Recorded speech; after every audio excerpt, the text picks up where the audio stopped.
রহমতুল্লাহ ওয়া বারাকাতুহু। সবাই ভালো আছেন না? একটু একটু আগে আসেন, একটু আগে আসেন। তো আপনারা আলহামদুলিল্লাহ কই যাচ্ছেন? মালয়েশিয়া যেতেছেন না? আপনাদের কোম্পানির নাম কি জানেন? কোম্পানির নাম কি? Destructive fine furniture. ঠিক আছে, এটা হলো আপনাদের কোম্পানির নাম। ইমিগ্রেশন আপনাদেরকে জিজ্ঞাসা করবে আপনি যে ফ্যাক্টরিতে যাচ্ছেন, ফ্যাক্টরিতে কোম্পানির নাম কি, আপনাকে বলতে হবে কি কোম্পানির নাম। ঠিক আছে, এটা হলো এক। নাম্বার 2, আপনার বেতন কত জানেন? বেসিক মালয়েশিয়াতে আপনার বেসিক বেতন কত? মালয়েশিয়ার বেতন 1500 রিঙ্গিত। কেউ যদি আপনাকে 2000 টাকা বলে সে মিথ্যা বলছে। ঠিক আছে, মালয়েশিয়ার নিয়ম হলো বেসিক 1500। ওভারটাইম যদি থাকে সেটা as a Malaysian labour law অনুযায়ী 1.5 পাবেন। ঠিক আছে, যেটা আমি বলতেছি এটা হলো মালয়েশিয়ান লেবার ল। ঠিক আছে, সানডে ডবল, পাবলিক ট্রিপল। ঠিক আছে, আচ্ছা আপনাদের কোম্পানিতে কাজ করবেন, কাজের ধরন কি জানেন? কি কোম্পানির কাজ? কি কোম্পানি বলছে? হ্যাঁ, আপনাদের কোম্পানি কিন্তু ফার্নিচার ফ্যাক্টরিতে। ঠিক আছে, তো কোম্পানিতে আপনাদের থাকা ফ্রি। ঠিক আছে, কোম্পানিতে আপনাদের থাকা ফ্রি, খাওয়া নিজে। আপনাদের এগ্রিমেন্ট হলো 3 বছরের এগ্রিমেন্ট, 3 বছরের। কিন্তু আপনি যদি সুস্থ থাকেন সেটা 10 বছর 12 বছর, সেটা আপনার সাথে কোম্পানির সাথে আপনার সাথে এগ্রিমেন্ট হবে। যত বছর ইচ্ছা করতে পারবেন। কোম্পানির সাথে যদি আপনি গুড বিহেভ দেখান এবং আপনার শারীরিক ফিট থাকেন, আপনি 15 বছরও করতে পারবেন, 10 বছরও করতে পারবেন। সেটা আপনার এবং কোম্পানি এবং মালয়েশিয়ার ল অনুযায়ী আপনি এক্সটেনশন করতে পারবেন। আমার কথা বুঝছেন? অনেকে প্রথম 3 বছর, সেটা গিয়ে 10 বছর, আবার গিয়ে 12 বছর থাকে। ঠিক আছে, তো মালয়েশিয়ার নিয়ম হলে আপনারা বৈধভাবে যাচ্ছেন, লিগেল ভাবে। ঠিক আছে, আপনাদের ভয়ের কোনো কারণ নাই। আপনারা যাচ্ছেন ফার্নিচার ফ্যাক্টরিতে, আপনাদের বেসিক বলে দিলাম। তো আপনারা যে মালয়েশিয়াতে কতগুলো নিয়ম কারণ আছে। আমাদের দেশ আর মালয়েশিয়া কিন্তু এক না, ভিন্ন, তাই না? ওখানে ভাষা ভিন্ন, ওখানে খাওয়া ভিন্ন, ওখানে রাস্তা ভিন্ন, ওখানে পরিবেশ ভিন্ন। ঠিক আছে, তো আপনি ওখানে গিয়ে মালয়েশিয়া যেমন মারামারি করা যাবে না। ঠিক আছে ভাই, মারামারি করতে পারবেন না। মালয়েশিয়াতে গাঁজা খাইতে পারবেন না। মদ, জুয়া, নারী সংক্রান্ত কোনো কাজে নিজেকে জড়িত করবেন না। আমার কথা বুঝতে পারছেন? আচ্ছা, কোম্পানি আপনাকে যদি 8টা বাজে বলে ডিউটিতে যেতে, আপনি মিনিমাম 8টা বাজার 15 মিনিট আগে ডিউটিতে যাবেন আপনার কার্ড পাস করার জন্য। ওই দেশে কিন্তু ওই যে অসুখ কি হয়েছে এগুলো কিন্তু পরে দেখে।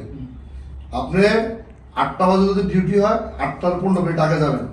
ঠিক আছে, ডিউটি আপনার কয় ঘন্টা হবে? বেসিক 8 ঘন্টা। এরপরে যদি ওভারটাইম কোম্পানি দেয় সেটা আপনি করবেন। কোম্পানিতে ওভারটাইম আছে, আপনি বলবেন না আমি করতে পারবো না, এটা কিন্তু চলবে না, আপনি করবেন।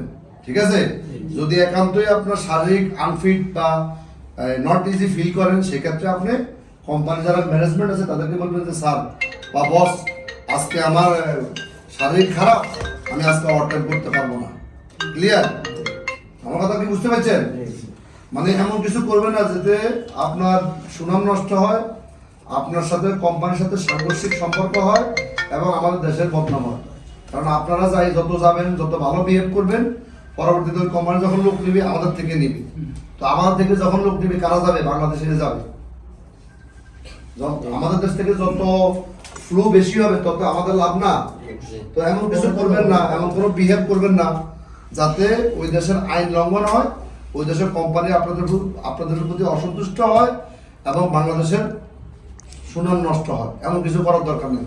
প্রথম তো মারামারি করে যাবে না। মারামারি মালয়েশিয়াতে 12 বছরের জেল। ঠিক আছে, মারামারি করা যাবে না। আপনাকে যে কাজ দেয় কোম্পানি, যেখানে চুজ করে সেখানে আপনি কাজ করবেন। প্রাথমিক পর্যায়ে গিয়ে কাজ ভালো লাগবে না, কষ্ট লাগবে, কিন্তু করতে করতে 1 মাস 2 মাস পরে ঠিক হয়ে যাবে। আর আপনারা যেতেছেন নতুন গিয়ে যার মাধ্যমে দিতেছেন তারা গিয়ে কল করার দরকার নেই। যাবেন, যাওয়ার পর পরিবেশ পরিস্থিতি নিজে বুঝবেন। আমার কথা বুঝছেন? নিজে বুঝি তারপর বলবেন যে না ঠিক আছে না খারাপ। আমার দেশ থেকে লোক যাওয়ার পরে শুধু একটা করবো ভাই সাপ্লাই, এই একটা কথা প্রথম কই ফেলায়। এখন যার কাছে গেছে সে হইলে এক কোম্পানির লোক, এই হইলে এক কোম্পানির লোক, সে ডাইরেক্টই কথা বলে ফেলে। আপনাদের কোম্পানির নাম কলিগে লেখা আছে, দেখবেন কলের মধ্যে লেখা আছে কোম্পানির নাম, গুগলে সার্চ দেন কোম্পানিতে আছে। সবকিছু অথেন্টিক, তাই না? আপনাদের মেইন পাওয়ার, ভিসা, কলিং সব পাইছেন না অনলাইনে? কোনো কিছু ফেক আছে? ইনশাল্লাহ আপনারা ঠিক এভাবে পাবেন। তবে আমি চাই আপনারা যেন ওখানে ভালো থাকেন। আপনারা যত ভালো থাকবেন তত আমাদের জন্য ভালো, তাই না? যেমন এই ভাইয়ের বাড়ি এলো কোথায়, রংপুর, এই দুজন বাড়ি রংপুর। ওরা কিন্তু আমাকে দেখে মনে হয়, চিনেও নাই, সরাসরি আমার কাছে আসছে আমার ওই যে ইউটিউব দেখে আজকে দেখতেছে। এই আপনার বাড়ি হলো গাইবান্ধা, দুজন বাড়ি গাইবান্ধা চলে যেতেছে। এই যে এর বাড়ি হলো চুয়াডাঙ্গা, না চুয়াডাঙ্গা হলো দুজনের বাড়ি। এর বাড়ি হলো চাঁদপুর, আরো 2-3 জনের বাড়ি হলো টাঙ্গাইল, না টাঙ্গাইল। মানে আমি কোথায় বাড়ি কোথায় কর সেটা না, আপনারা যদি এই যে আজকে যেভাবে যাইতেছেন আমি চাই এইভাবে প্রতিদিন পাঠাইতে। আর সময় বেশি হলে কারো 1 মাস লাগে, কারো 2 মাস লাগে, কারো 3 মাস লাগে, কারো 6 মাস লাগে, কারো 8 মাস লাগে, কারো 10 মাস লাগে। আসলে আমরা চাই যে দ্রুত লোক পাঠাইতে, আমাদের সরকার চায় যে দ্রুত লোক পাঠাইতে, ঠিক আছে? কিন্তু আমরা চাইলে তো দ্রুত পাঠাইতে পারি না, কতগুলো নিয়ম কানুন আছে, মিনিস্ট্রি পারমিশন আছে, অ্যাটেস্টেশন আছে, ভিসার জটিলতা আছে, সব কমপ্লিট করে পাঠাইতে হয়। একটা বৈধ শ্রমিক আমরা চাইলে 3 দিনে পাঠাতে পারি না। একটা বৈধ শ্রমিকের জন্য বৈধভাবে যতগুলি কারিকুলাম আছে, যতগুলো প্রক্রিয়া আছে, সবগুলো প্রক্রিয়া শেষ করিয়ে পাঠাতে হয়, ঠিক আছে? আলহামদুলিল্লাহ আপনাদের সব প্রক্রিয়া শেষ। আপনাদের ফ্লাইট কবে? 23 তারিখে আপনাদের ফ্লাইট। আপনাদেরকে 23 তারিখে ফ্লাইট হলে আপনারা ঢুকতে হবে কবে? 22 তারিখে আপনারা মিনিমাম 6 ঘন্টা আগে এয়ারপোর্টে ঢুকবেন, ঠিক আছে? 6 ঘন্টা আগে। কে কি বললো না বললো আমার জানার বিষয় না, কারণ এয়ারপোর্টে জ্যাম থাকার সময়ের কারণে যদি আপনাদের ফ্লাইট না হয় পরবর্তীতে ফ্লাইট হবে না। আর আজকে আপনাদেরকে passport, ticket, each and everything বুঝে দেওয়ার পরে এগুলি হেফাজতে রাখবেন, ক্লিয়ার? এরপরে আপনাদের 3 দিন আগে 72 ঘন্টার মধ্যে একটা অ্যারাইভাল কার্ড করতে হয়। এই ভদ্রলোকের হোয়াটসঅ্যাপে সবগুলো আমরা দিয়ে দিব, আপনারা নিয়ে সব প্রিন্ট করে নেবেন, একটা করে প্রিন্ট করি নেবেন সাথে করে, কেমন? আর আপনারা আপনাদের একটা পাসপোর্টের কপি, একটা ভিসার কপি আর ইন্স্যুরেন্স কপি এগুলো বাসাতে 1 কপি রাখে দিবেন।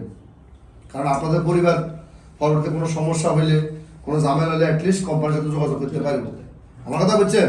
কলিংয়ের কপি, পাসপোর্ট কপি, ই ভিসার কপি, সব ডকুমেন্ট একটা কপি রাখে দেবে। এটা আপনার জন্য ভালো, আপনার সেফটি, আপনার নিরাপত্তা। কারণ আমরা তো অনেক লোক পাঠাই, কারা কথা পাঠাইছি জানি না।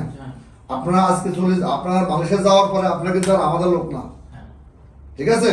আপনার কোম্পানির লোক। কোম্পানির লোক আপনাদের পিতা মাতা, আপনাদের গার্জিয়ানকে কোম্পানি।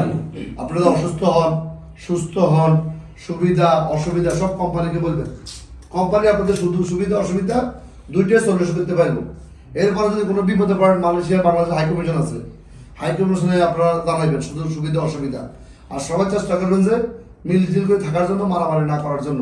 এই একটা অনুরোধ থাকবে আমার আপনাদের প্রতি, ঠিক আছে? আমাদের মাধ্যমে আপনারা দেখতেছেন, আপনাদের কোনো মনে কষ্ট আছে বা ক্ষোভ আছে? আমার সাথে লেনদেন করি, লেনদেন কোনো জটিলতা আছে? ঠিক আছে?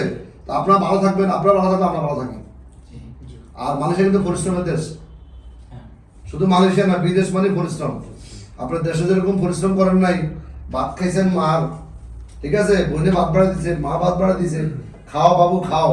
ওখানে কেউ ভাত বাড়ি দিবে না, বাবা বলবে না, নিজে পাকাইতে হবে, নিজে বাজার করে নিয়ে আসতে হবে, খাবার দায়িত্ব নিজে, জামা কাপড় নিজে, সব নিজে নিজে করতে হবে।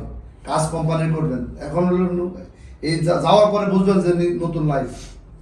আর ভাষা শিখবেন, একজনের বিরুদ্ধে একজনের বলবেন না। মালয়েশিয়া সবচেয়ে খারাপ জিনিস, আমরা বাঙালিরা একজনের বিরুদ্ধে একজনের বলি, এই জিনিসটা করবেন না। আপনি আমাদের দেশে যেমন একজনের বিরুদ্ধে একজনের বলি শুনে, ওই দেশে শুনে না। আপনি যদি কারোর বিরুদ্ধে বলেন, এটা তারা শুনে না, আরো মানুষ আপনাকে খারাপ জানে, ক্লিয়ার? অতএব আপনারা সবাই দেশের বাংলাদেশের মানুষ যাইতেছেন, মিল করে থাকবেন, ভালো থাকবেন, সুস্থ থাকবেন। আপনারা যেমন এখন যাইতেছেন, আবার আমরা চাই সুস্থভাবে আপনারা এইভাবে ফেরত আসেন আপনাদের মা বাবার কাছে। আমার কথা বুঝছেন? আপনারা যেভাবে যাচ্ছেন আজকে, ঠিক একইভাবে আমরা চাই যে আপনারা আবার সুস্থ সবলভাবে মা বাবার কাছে ফেরত আসেন। রাস্তা পার হইতে হলে সিগন্যাল দেখবেন। মালয়েশিয়া কিন্তু হাত নাড়াইলে দেখবে না, এরা বাস থামাবে না, গাড়ি থামাবে না। অতএব সিগন্যাল দেখে পারাপার হবে রাস্তা, বুঝছেন? সিগন্যাল দেখে পারাপার হবেন। কারণ আমার কাছে কোনো দাম না থাকলেও আপনার পরিবারের কাছে আপনারা খুবই মূল্যবান, খুবই মূল্যবান। আপনাদের কারো ছেলে আছে, কারো মেয়ে আছে, কারো ওয়াইফ আছে, কারো মা বাবা আছে অসহায়। আপনারা আপনাদের জীবনটা খুবই মূল্যবান। আর সবচেয়ে বড় কথা হলো ধৈর্য। বিদেশ যাই সুখ পাবেন না, ধৈর্য ধরতে হবে। এইটা হলো চিরন্তর সত্য। 6 মাস কষ্ট হবে আপনাদের সর্বপ্রথম গেলে, আমি বলে দিই 6 মাস কষ্ট হবে, 6 মাস পরে আপনাদের আর কষ্ট হবে না। একটা পরিবেশে কিন্তু 6 মাস, একটা বাচ্চা যখন হয় সে হাঁটতে কিন্তু 1 বছর লাগে, ঠিক আছে?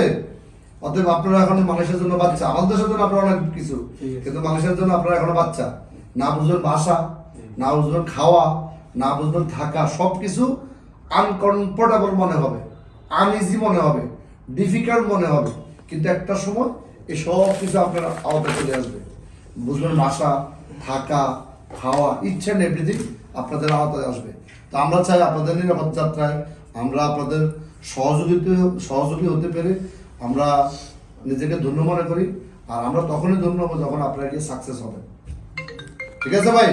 আর আমরা সবাইকে বলি বৈধভাবে যাওয়ার জন্য, বৈধভাবে যাবেন, অবৈধভাবে যাবেন না। অবৈধভাবে বিদেশ যাওয়া মানে বিপদ ডেকে আনা, ঠিক আছে? তো ইনশাআল্লাহ ভালো থাকবেন, সুস্থ থাকবেন। আল্লাহ হাফেজ। একটু কথা বলতে চাচ্ছিলাম। বলেন, আপনি কি বলবেন?